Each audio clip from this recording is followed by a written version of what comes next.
Hello everyone, this is APO Sports, and wow, it's been a while since our last video. I don't even remember what the last video was about. It probably was about what we're about to do right now, which is to do another lineup analysis of the Iowa Hawkeyes women's team. I don't know how many games there've been, but I know that they've been struggling a little bit lately. They've lost a few games.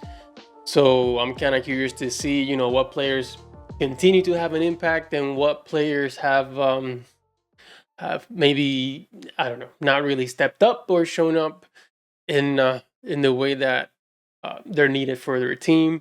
Also, just to kind of analyze a little bit of maybe the coaches' decisions as far as which players are seeing the most minutes and everything like that. So what we're gonna do is we're gonna go straight back to Basketball Reference to see some of the stats and see what's been going on with the roster. So let's get into it.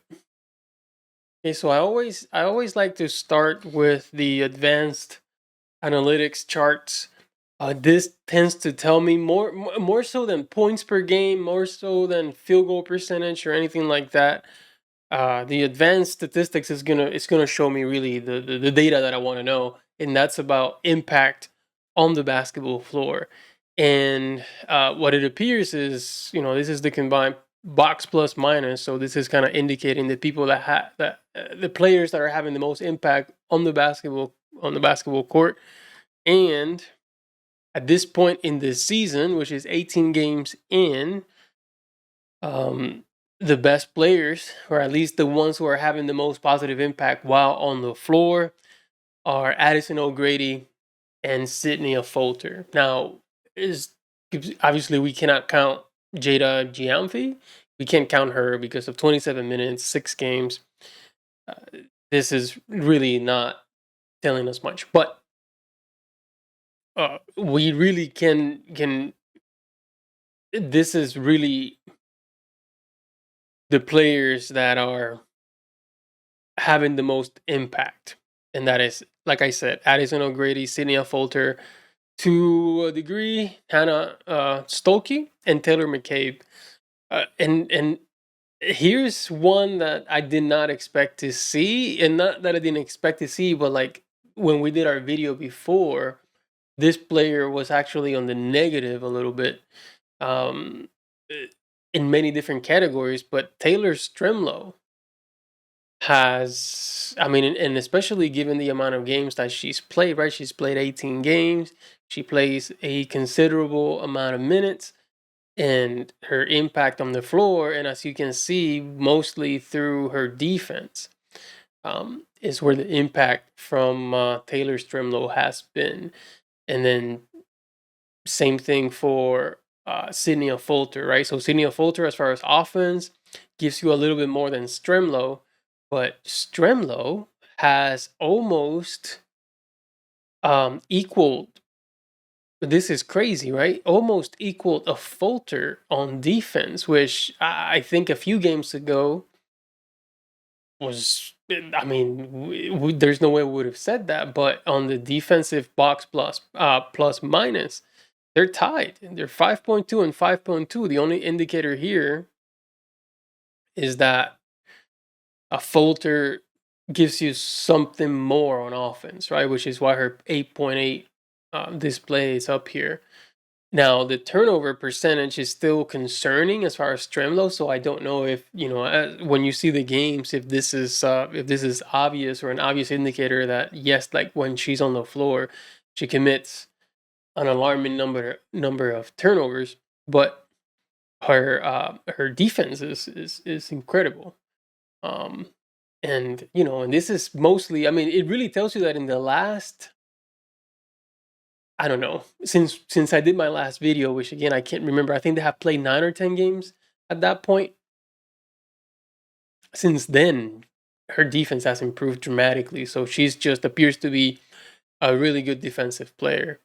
Ava Hayden, also very good defensively, with 6.2, but she's again not seeing a lot of minutes on the floor. Never started any games. And then before we had talked about quite a bit about Tegan Mulaney. I think it's how you pronounce it. I think someone kind of showed me how to pronounce her last name. Um, not sure really what's happened here, but again, she doesn't get a lot of play time. It appears. Um, but one thing that I saw is her usage rate is still among the highest in the team, just below Lucy Olson. So what it tells you is that whenever she's on the court, it's probably alongside the bench, and that's why she's able to continue to have this crazy usage rate. Uh, but also her offensive box plus minus is not very high, and then her defense is okay. But you would think someone like her would have a higher offensive output as far as impact on the basketball court, but it's not. The other surprising thing with the box plus minus stat is that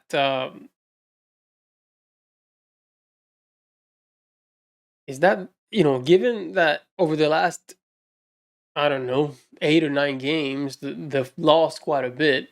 What's their record currently? I don't even know what their record is. Oh, 12-6. Which again, I think when we did this previously, they were 8-1. So they've lost quite a bit of games, and even then, when we look at when we look at the box plus minus, everyone's on the positive. No one's on the negative. But here, I mean, this is the other thing that I see that I just simply don't understand. Statistically, with the advanced stats and everything, is telling you that this player, I mean, among the players that play the most, right? Because I don't think you can really compare Kylie Feuerbach with these other two players. Among the players that play the most minutes, she's who has the most negative impact while on the floor. So this is, I mean, I don't know if again, I still to this day I have not watched, uh, a game from the Iowa Hawkeyes team. But what I see here is again stats. So and sometimes that's good, right? Sometimes it's good that way you don't have a certain bias because some players you may draw to them and but to have a non-bias uh you know, I don't know, approach to the roster and and just looking at the numbers, that's what I see, but she continues to start every game and to have crazy amount of minutes. So I don't know what's happening there with this player, but um, uh, that's pretty much what I see. And in defense, she's okay, right? I mean, she's on defense, she's not better than many of them, right? Like especially from these guards, she's not better than Stremlo on defense. She's a little bit better than McCabe, but McCabe's offensive output is insane, right? 6.0, which is only below Addison O'Grady, really. But otherwise, she's just an offensive machine. And also, I mean, it's just crazy to see how much Lucy Olsen has declined a little bit. But anyway, let's look at win shares. This is also interesting for impact. The players that are having the most impact is those that have the win shares. So the number of wins contributed by each player. So Hannah Stolke, O'Grady, Olsen continue to be really your three best players. This is the same analysis that we had before, and after right below that, Sydney Folter, Taylor McCabe, and Stremlo kind of overtook Feuerbach here on this statistic. So I always felt like this player didn't really belong in the rotation, but much less in the starting lineup. Um, and I would really like to see more opportunities given to Mulaney to see how she does on a regular basis. Maybe these numbers will improve as well if there's a little bit more more of a routine there with this player. But it seems like she gets in whenever she can get in, and then tries to prove that she belongs. I don't know. That's just me. Again, I haven't even seen a game, but that's just the sense that I get. Where this player maybe, I don't know, is it her last year or something, that they're trying to, you know, I don't know, have her complete her collegiate career while being a starter and an everyday player, not try to shelve her. Maybe that's how college. And again, I'm more of a professional sports, NBA, WNBA follower. I don't really follow college sports like that. This is actually the first team that in my life I think that I've followed, even though I haven't watched the games.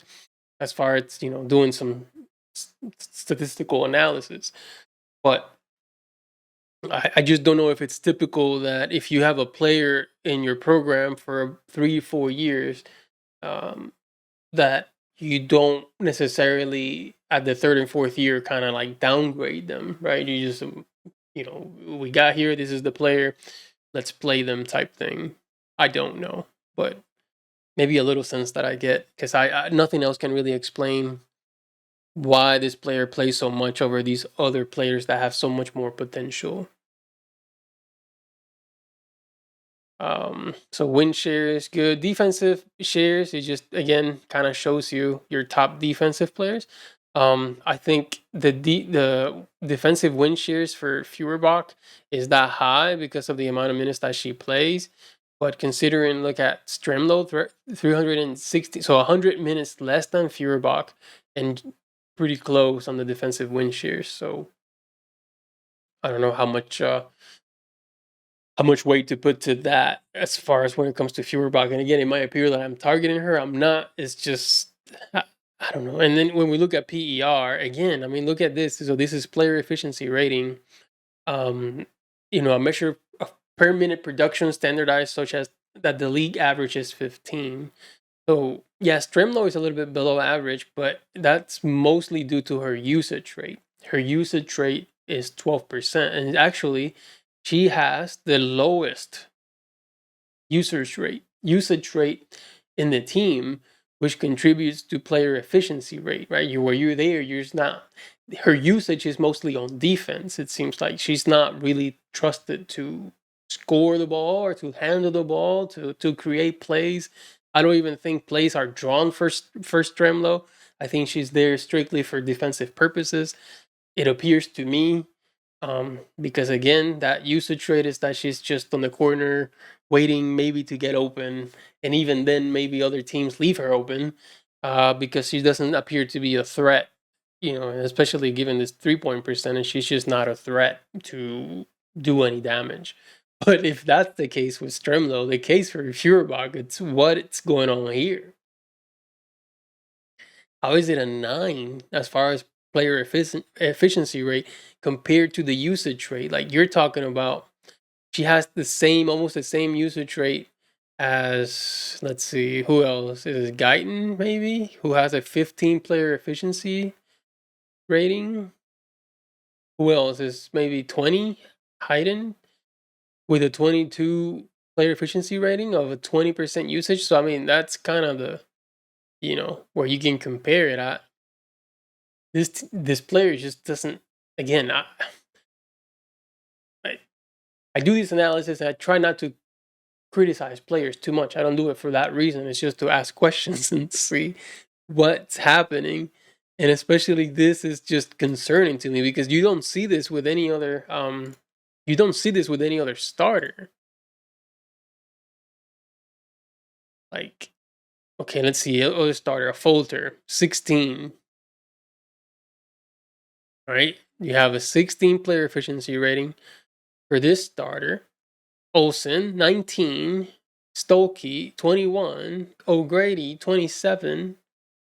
So there's a clear discrepancy here that I don't quite understand. But is this the player that's costing you games? I don't know. If you feel like the offense has struggled lately, then yeah, look no further than this player.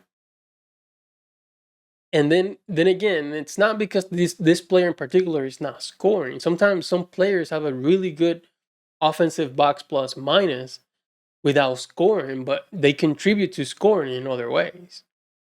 I don't know, like a Folter, for instance, a 3.6, offensive box plus minus. I don't know what her points per game is. We're about to look at it, but I would say that this player contributes to scoring, even though they're not the one doing the scoring themselves. I mean, this tells you too, right? 14% usage rate. This player is people are not the coach is not drawing plays for this player. This player is not handling the ball. This player is not making passes, not shooting, not scoring, but still has a 3.6 offensive box plus minus, um, which is impressive for not being a scoring threat. So let's look at the this is per 100 possessions, but if I were to do totals, well, not totals, for 40 minutes per game, points per game. Oh wow, it's just 3 people that score. A Folter 6 games or 6 points per game. Okay, well let's look at per 40 minutes. I don't know why it's per 40 minutes and not 36, but okay, per yeah, here we go. This is perfect. Perfect. So per 40 minutes, look at where a Folter is. Look at where Feuerbach is. They don't score much. They're not scorers when they're on the court, and even McCabe. I mean, you can even throw McCabe in there. And then when you look at this, look at this. McCabe is 6.0. Although she's one of the people who don't score that much per 40 minutes on the basketball court, right? And then same thing with a Folter, right? 3.6. Even though she's not one of your top scorers. So uh, so this person, it means that the team as a whole struggles to score with Kylie Feuerbach on the basketball court. That's what I take away from this entire thing. Another one that I like to look at is this one per 100 possessions for the offensive rating. The offensive rating of Gianna. I know she doesn't play that much, but the offensive rating here of Taylor McCabe is absolute insanity. How in the world does she have a 121 offensive rating and then a decent defensive rating of 95.6? This is crazy. Holy crap. What happened in the last 7, 8 games with Taylor McCabe? Holy crap. She's been absolutely destroying it looks like. And that 3-point percentage is nuts. But anyways, wow. Offensive rating 121, okay.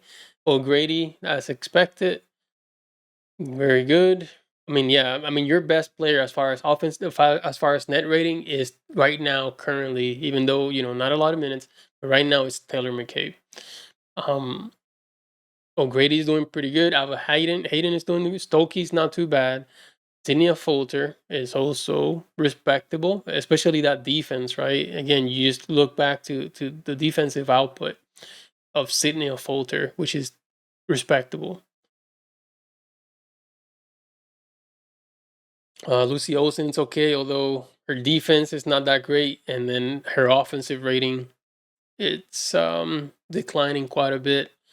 Guyton is okay, Mulaney it's okay. Surprisingly good on the defense, lower on the offensive rating bit, but it's so hard for me to evaluate Mulaney knowing who she plays with and the amount of time that she plays. And then Stremlo, although towards the bottom as far as offense, like we discussed before, she's not going to give you a ton on offense, but she's going to give you quite a bit on defense. So these are essentially your impact defensive players. No, not this one. A Folter, Hayden, Stokey. Yeah, this is it. So these 4 are your strongest defensive players. And if you wanted to add O'Grady there, maybe we can do that.